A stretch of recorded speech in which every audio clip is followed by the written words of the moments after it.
I am here today to change the world. Und zwar geht es hier nun ein bisschen ins Thema der Ethik rein. Wir haben vorher die UN-Ziele gesehen. Ich war froh, dass ich nicht gefragt worden bin, was denn eines dieser Ziele genau heißt, bevor es eingeblendet wurde, wie viele von euch wahrscheinlich auch. Aber wir haben diese Ziele, wir wollen etwas Gutes tun.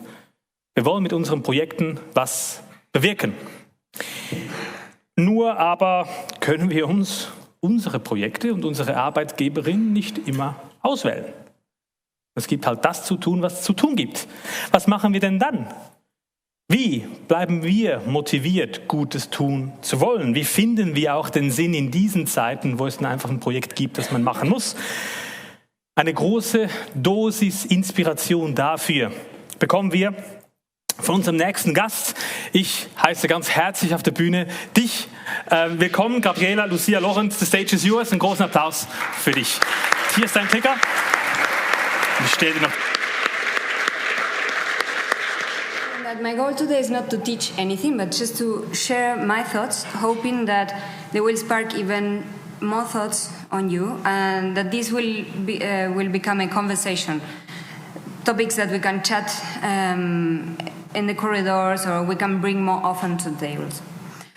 Because I need to tell you something. I am here today to change the world. I am here to find creative solutions for the problems that I see in the world. Well, at least that's what I wanted to do when I decided to study design back in my childhood. Because, who wouldn't do that, right? When we are kids, that's what we want to do. But yeah, so today, what we are going to be talking about today. I would like to introduce two concepts, ethics and moral. So ethics is also called moral philosophy, and it's a discipline concerned with what is morally good and bad, and morally right and wrong. And and morality is the moral beliefs, or it's a group of practices of a culture, a community, a religion, or it's a code or system of moral rules or principles or values. So, but what does it mean to behave ethically? So, it's about doing what we think, according to our values, what we think is better, or it's bringing more benefits to the society we live in. It's seeking to do good.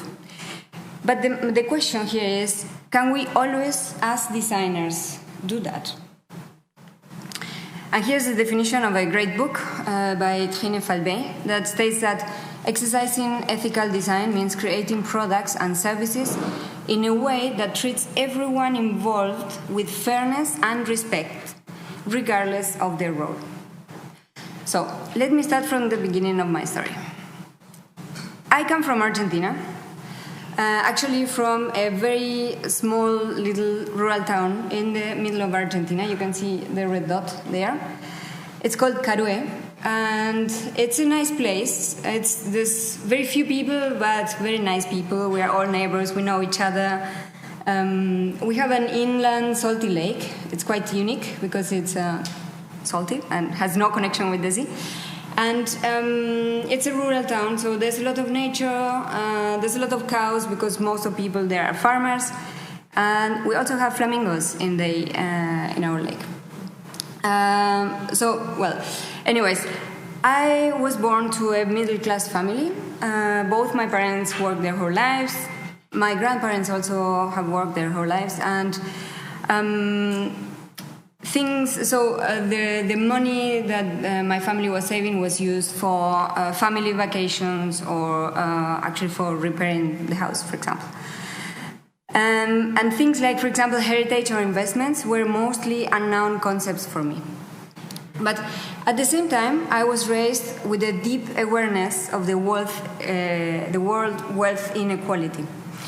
So I was watching movies in my youth, watching American movies, where a teenager, a 16-year-old, would receive a car as a birthday present, while I was going to school with kids that sometimes they didn't have to afford dinner, so they would come to school without having dinner, without having breakfast.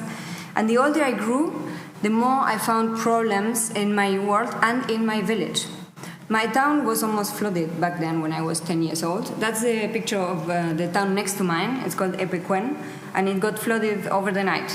Over the night, the level of the water rose 7 meters. It flooded everything, and all the people had to flee and to leave behind all their belongings, absolutely everything. Today, we could call that climate change, but back then it was only a catastrophe. The ozone hole was also hyped there. It was getting bigger and bigger and bigger. And there were armed conflicts, wars everywhere, in every corner of the world. So no wonder I didn't want to grow up, right? But well, I couldn't avoid it. That happened to me also. And I had the great privilege to go to university. And I mean great privilege because being able as a woman in a developing country to attend to university, so without paying any fees, public education, that is for me a great privilege that many times we give for granted, right? Education. We need to remember that in 2020, only 11% of the world population attended to university. So well, I chose to study design because I wanted to design solutions for the problems I was seeing in the world, right? So I started doing so. I started helping friends and family, designing logos here, or a magazine, or brochures, these kind of things, right? But I was also seeing other problems in my world that I wasn't tackling then. I was living in a country with a strong neoliberal influence, so watching always outside, finding external role models, and forgetting about our own national culture, right? And I don't know if you've heard of the crisis in 2001, but in my country, in Argentina, it was huge, and the whole system actually was broken. There was a lot of corruption, lack of trust in institutions.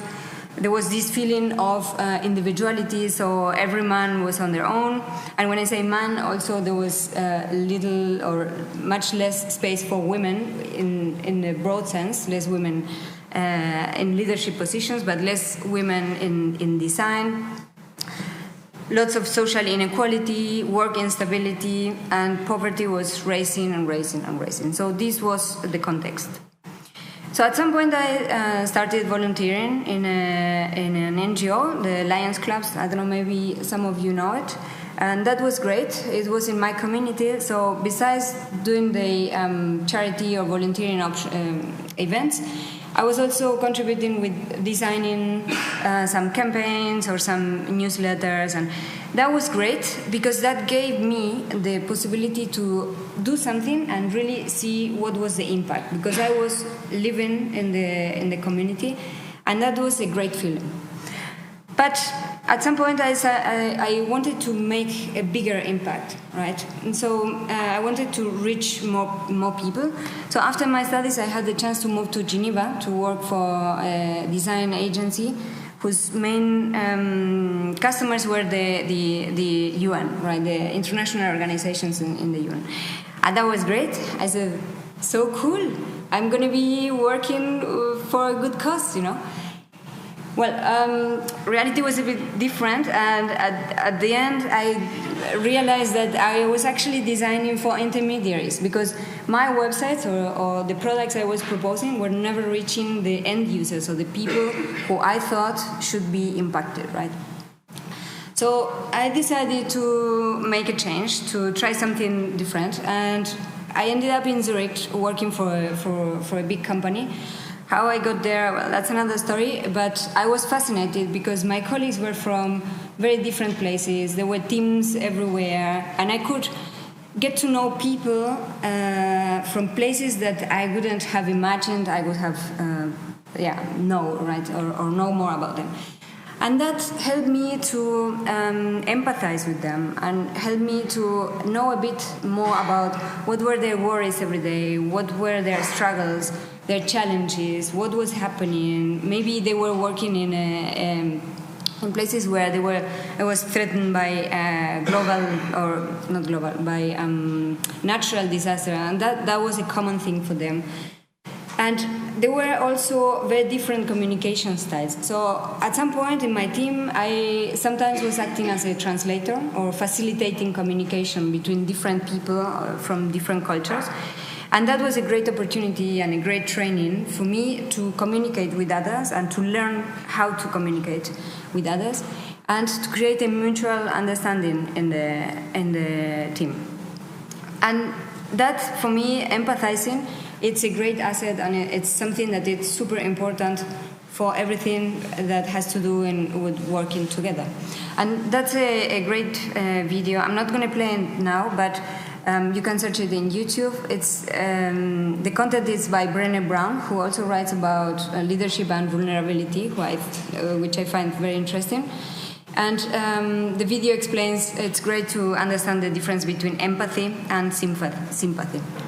So I started empathizing with my team members, understanding what were their working situations, even if in times of Corona, for example, it was everything remote, with sometimes there was no camera.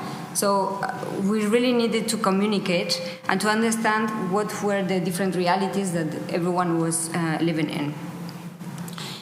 Because the first step towards trying to be ethical is being socially aware and engaged. And I'm now quoting Lucien Robert, who also wrote a great book.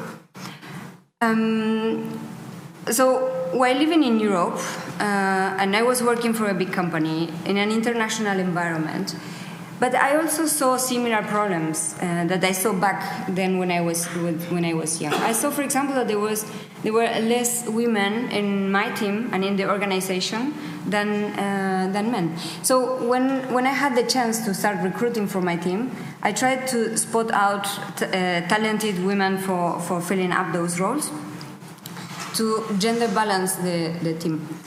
And for example, once there was we had an interview with a candidate who was fleeing from a country with a war conflict, and the interview went great. We were 3 interviewing, and then when we were debriefing, there was some of my colleagues raised the doubts of the availability of the candidate to take accountability because of the family burdens that the war might create, right, in the moving and that was for me not taking into account any human aspect within the candidate, right? What the candidate was searching for was to have a job, to have job stability, to bring some stability to their families. And we were just disregarding this context. So at the end, I pushed for giving the candidate an opportunity. Everything went well, was performing perfectly. But the most important thing for me was that this situation brought into the team interesting conversation about unconscious biases. So what we assume, what are our assumptions, and just to be aware of them, right? And also I tried to foster collaboration, because I also started feeling this ambience of competition, right? Individual competition. So instead of setting up individual goals, a good thing is to start setting up community goals or team goals. So everyone can work together to achieve a common goal, and that gives also a much more belonging feeling. Empower your colleagues. At the same time, I was trying to empower my colleagues, especially if they were part of a minority. And with minority, I don't mean be part of a smaller group, but be part actually of a less powerful group. I strive to create a fair working environment, giving visibility to their skills and high-quality work, and trying to not to be on the shade of some senior colleague that has a better reputation. Just to give a fair recognition. And I tried to create a safe environment for everyone to be able to express themselves as they were, to be more authentic. Then I also saw that there were some junior designers that were a bit lost in trying to set their career or their career path. So I always was making sure that I had some free time during my week just to sit and chat about it and discuss with them. And I'm no guru nor expert. I was not trying to actually mentor or to give something, but my role there was to ask questions. And sometimes we can make a huge impact just by active listening and asking questions from a curiosity standpoint, just to let the other ones to find their own answers. And I find that extremely valuable. And at the same time, I take the courage to share my knowledge, but also to share my fears or the challenges that I was facing. And just to open up conversations. And of course, when we share something, we are on spot, right? So, but by creating this safe environment and working together, it's much, much easier. And that is how we, at some point, and now I say we because since we were working much closer together, we really built this feeling of team. So we started creating awareness by bringing into the table topics that were often a bit disregarded, or they were not very frequent in our conversations, like privileges or gender diversity or accessibility. And it was interesting. For example, once we wanted, from the design team, we wanted to introduce in a form, in the drop-down, the gender-neutral pronouns. And the business side didn't see the value on that, right? And, well, for multiple reasons, but the key thing here is that during a conversation from pushing for that change or addition, we brought to the conversation the importance or what actually was gender-neutral pronouns. There were many people that was the first time that they would hear that, and that opened up a lot of questions and, again, in the safe environment, to ask questions and to learn and to, again, be able to empathize. And these are, for me, the little important things that we can do every day to build, to work, to grow all together as a team in these kind of things. But, well, these were not easy conversations most of the times, but I took every difficult conversation for me, it was an opportunity to engage and to get practice, because I knew what I was feeling is that one day I would have the chance to talk to the right person to make the impact that I wanted to. So I kept practicing and engaging in different difficult conversations, practicing communications skills with different stakeholders and trying to make my message go through.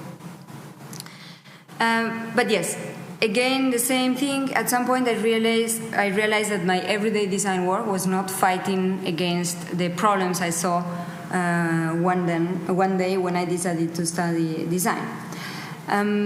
So imagine me coming from a super far away place, from the a small town in the middle of La Pampa in Argentina. I was now well educated. I had a stable job. I had all my basic needs covered. And what was I doing? Was I fighting for poverty, social inequality? No, I felt I was only enjoying my privileges. So the question was, what am I doing here? And what was the result after this microsecond of reflection? I felt a complete lack of purpose. I was feeling completely empty of what I was doing every day. So at that point, I took a pause and I started reflecting on my actions. And what I found actually is that just the story I just told you, I was empathizing with my team members, I empowered my colleagues, I fostered diversity when recruiting, I practiced communication skills, I started conversations to create awareness, mentored junior designers, I shared my experience, and I was now reflecting on my values and actions. And yes, they were all super small things because I was only impacting the direct people I was interacting with. But I am convinced that these small actions that we do every day, it's like a drop fallen in a pond.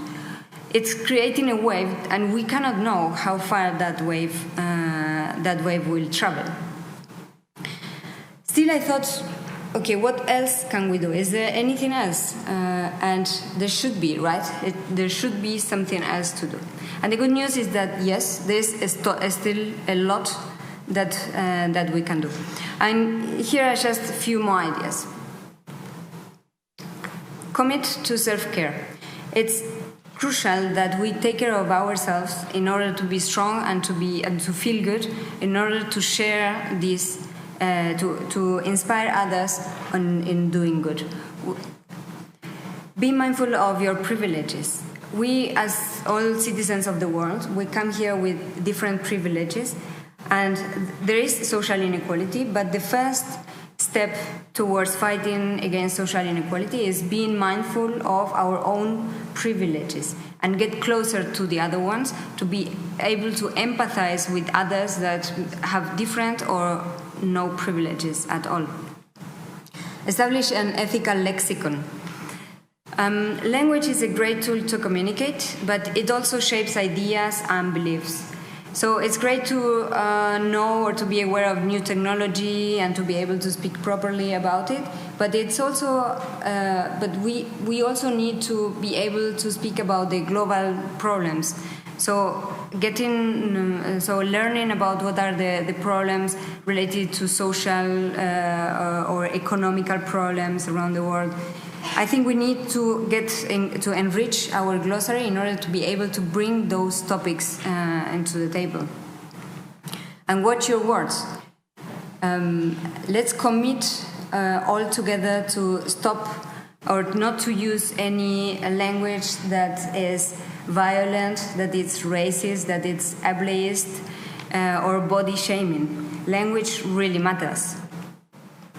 Get to know the global issues, as some of the colleagues also mentioned. The sustainability development goals are a great starting point to understand what is happening in a greater circle and not only in our little or in our circle or bubble, right? So understanding what are the problems that are happening at the planetary scale. Then we will be able to pick the ones that resonate the most with us and fight for them. And challenge your biases. We cannot get away from them, right? We cannot escape from them. But what we can do is to acknowledge them and to challenge them. And for example, a practical exercise might be that next time you are starting a conversation with someone or having a meeting at work, write down your assumptions or your biases, what you think. That's your pre-assumptions, right? Write them down and observe yourself during the meeting how those preconceived beliefs are affecting your behavior or what you are saying or your actions, and then reflect on that. Model conscious behavior. Regardless of your role, we are all always on display. So whatever we do, we are showing. Showing what are our values, and model conscious behavior. Right. So do what you think is aligned with your values, and get loud about your ethical intentions. It's not only so it requires a lot of courage to stand up for something that we believe in, but by doing that and by sharing what we think is a good thing for society, we will maybe inspire some others or actually help others to get loud also and join forces to fight for the problems we see. Champion accessibility. And this is not about percentages. Some disabilities are visual and some are not so. But we as conscious creative practitioners, we need to commit to make our products as accessible as possible. And as I say, it's not a question of percentages, it's just a question of fair inclusion. create safe and supportive spaces for everyone to be able to feel safe to express themselves as they are, to show their more authentic version. Demand diverse teams. If you cannot create them, demand them, we need different points of view, and we need to embrace diversity of in every aspect. Understand power and create equity. Understand what's the power dynamics in a group, or in what are the hidden agendas. Understanding how these different beliefs are going to contribute to different goals that sometimes might be a bit hidden, but understanding what are the different forces steering from one side to the other one to create equity. Co-create and collaborate. Get away from this guru or expert standing point and call in everyone to bring their ideas, their expertise, their points of view to co-create. By doing that, we will show the value for teamwork, and everyone will feel also much more accountable because we are all together finding solutions. And instill gratitude in audiences. Be grateful of who has inspired you, who has contributed you to overcome some challenge. Give credits for that. That will also show that or foster collaboration in your team, and it will also inspire some others to help each other and to collaborate and to credit. It's going to become a virtuous circle. I know it's not easy. Change is never easy. But for me, the most difficult change, and yet the most impactful one, is the change in human behavior. Let's start with that, with changing our own human behavior. And let's see what happens. I love that quote by Don Norman. And that's, for me, the great challenge that we have ahead, to change the human behavior and to change or to tackle the problems, to find creative solutions for the problems that the human behavior has created. So there's a lot of things we can do to foster a more ethical design practice at all levels. And it doesn't matter if we feel that our impact is minimum because we are only treating with the direct people or people that are close to us. We need to keep doing that and keep doing these apparently small actions more and more often, because we never know how far the wave will get. So that was the end of my presentation. Thanks a lot. Thanks for your active listening. And maybe we have some comments, or it would be great to hear your ideas if we have some time. Thank you so much. Yes, thank you. Stay here with us. Yeah. We definitely have a lot of questions for you. So first of all, thank you so much for sharing your personal story, actually, and the incredible dedication you have to follow your values and your goals, and inspiring us with all the things you learned on that way. We do have a couple of questions for you. Gabriela, so the first one, which got a lot of upvotes, was what you actually are doing now in your design profession. So your ethical change, or the focus on ethics change you had in your career until now, does that impact in some way how you follow the profession of a UX designer or a designer itself? Does it change the methodologies or the ways you do your work? Yes, so where I see...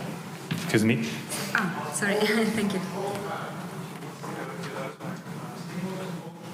We do? Just that here we have a malfunction with... Okay. Yeah, if sure. this one doesn't work, so you have to switch. Okay. So many microphones in here. No, yeah, it definitely impacts your everyday, my everyday practice. As I said, with these micro or small actions, that for sure they will be translated into the products we are building.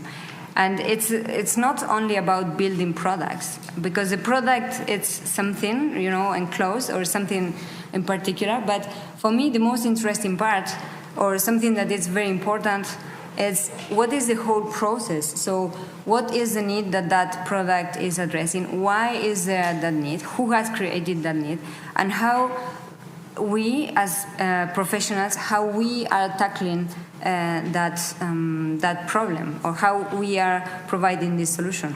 So I think even sometimes we cannot choose in which products to work, but we definitely have a strong influence in how are we going to build those products, from interacting with our colleagues interacting with our colleagues, but also choosing our vendors, or choosing the methodologies that we are putting into place for the process. So yes, I think it's not only about what is the outcome, but how can we instill a more ethical design practice in the whole process. Thank you. Another question: do you believe we should focus more on, start the other way, there are some philosophical ethical concepts like utilitarianism and deontology, which focus on values, or which focus on just let's do the thing that does the most good or the least bad, versus just focusing on values. Do you feel that we should include these principles in our ethical design, or do you have your own opinion on this? Well, I could be talking about that hours. That is super interesting, because ethics at itself is a super broad topic. So it depends on which angle you are looking at the subject, actually. And yes, there are a lot of different frameworks. There are different ethics. And for me, it's important that we take a standpoint and we fix something, and then we set the framework in order to assess something or to change into something more ethical, right? And as you said, so ethical is something. It can also be something very subjective. So something that can be good for me, it's not good for you.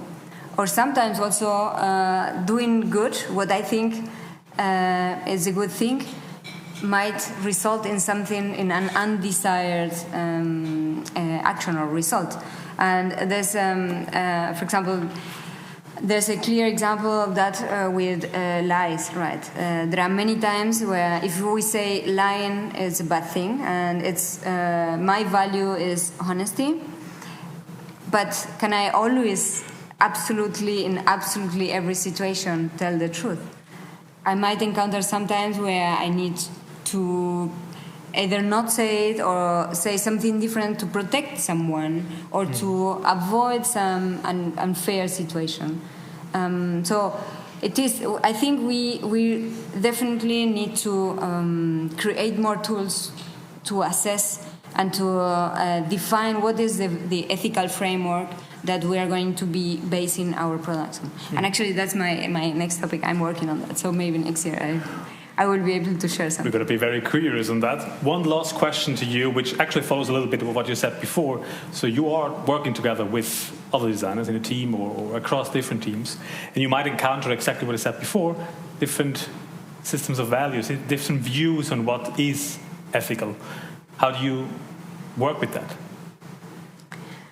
Well, first thing for me is empathizing, understanding the other, what is the starting point. And I see that, for example, in other countries than Switzerland, there are different priorities, right? And we all know this, the pyramid of priorities. And when in a society there are certain basic needs that are not fulfilled, then we cannot talk about same priorities, right? So I think that is the acknowledgement, and empathy is the first thing that will help anyone to understand the situation, to understand the different views, and then to be able to cope with that. And I don't mean that everyone needs to get to an agreement, or no one needs to convince anyone. But I think understanding and being able to live with the otherhood or the difference, that also that is what I think can lead us to a better harbor. Thank you very much. We're ending the session here today with you, but it's going to continue in the break if you want to ask questions to you, Gabriela, and vice versa. Thank you so much for your story. A big applause to Gabriela. Thanks everyone.